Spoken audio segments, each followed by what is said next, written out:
Praise the lord. ఆలోచనకర్త అద్వితీయ సత్యనాథుడైన యేసుక్రీస్తు నామము పేరట మీరు అన్ని విషయములలో వర్ధిల్లుచు సౌఖ్యముగా ఉందురుగాక. ఈ దినపు యేసయ్య జీవపు మాట ఇర్మియా ప్రవచన గ్రంథం 32వ అధ్యాయం 19వ వాక్య భాగం. ఆలోచన విషయములో నీవే గొప్పవాడవు. యేసు రక్తము వలన ప్రోక్షింపబడుటకును ఏర్పరచబడిన వారైన మీకు శుభము కలుగునుగాక. మీకు కృపయు సమాధానమును విస్తరించునుగాక. వ్యక్తిగత జీవితమునకు, కుటుంబ జీవితమునకు, ఆధ్యాత్మిక జీవితమునకు, ఆత్మీయ జీవితమునకు ఆలోచన చెప్పేవారు చాలా అవసరమై ఉన్నారు. చెడు ఆలోచనలు చెప్పి చెడగొట్టేవారు, పడగొట్టేవారు, విడగొట్టేవారు కలరు. మంచి ఆలోచన చెప్పి సరైన మార్గములో నడిపించగలవారు కలరు. నరుల ఆలోచనలు వ్యర్థములు అని వ్రాయబడి ఉన్నది. నరుని హృదయములోని ఆలోచనలు అనేకములుగా పుట్టును. యెహోవా యొక్క తీర్మానమే స్థిరము. భక్తిహీనుల ఆలోచనలకు తలవంచక ఉందము. అవి మోసకరమైనవని గ్రహించి కోపాద్రేకము కలిగిన వారు కలరు. అట్టి వారి ఆలోచనలు చేరక ఉండుటయే చాలా ఉత్తమము. వారి ఆలోచనలు పనికి మాలినవై ఉన్నవి. చెడు ఆలోచనలు విని సరైన ఆలోచన వైపు తలవంచక రాజ్యములను పోగొట్టుకొనిన వారు కలరు. మంచివారి ఆలోచన ప్రయాసమును తగ్గించును, రక్షించును. అన్నిటికీ మించి మన యేసయ్య మనకు ఆలోచనకర్త అయి ఉన్నాడు. ఆయనను మించిన మరొక ఆలోచనకర్త మనకు లేడు. ఆలోచన విషయములో ఆయనే గొప్పవాడు. ఆశ్చర్యమైన ఆలోచన శక్తి గలవాడు. ఆయన ఆలోచనలు అతి గంభీరమైనవి. ఆయన ఆలోచనలు సదాకాలము నిలుచును.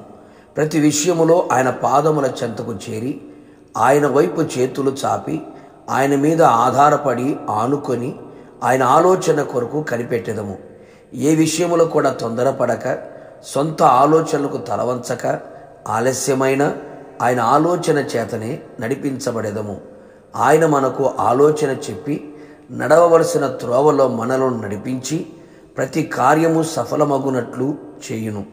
ఇశ్రాయేలీలు ఆయన ఆలోచన కొరకు కనిపెట్టలేక నష్టపోయిరి, కనానులో కాలు పెట్టలేకపోయిరి. ఆయన ఆలోచన పొందుట కొరకు ఎల్లప్పుడూ ఆయన యందు కృతజ్ఞత గలవారమై ఉందము. యెహోవా ఆత్మ ఆలోచన బలమునకు ఆధారము గనక ఆత్మచేత నింపబడి నడిపించబడుదుము. ఆత్మ ఆలోచన మనకు బలముగా ఉండును. ఆయన శాసనములే, ఆజ్ఞలే, వాక్కులే, విధులే మనకు ఆలోచన కర్తలుగా ఉండును. ఆయన వాక్కుని విని చదివి గ్రహించి ధ్యానించి అనుసరించి ఆయన మనకు అనుగ్రహించే ఆలోచన మనం పొందుకొని అవి మనకు ఆలోచన చెప్పి నడిపించును. ఎల్లప్పుడూ ఆయన పాదముల యొద్ద కూర్చుండెదము.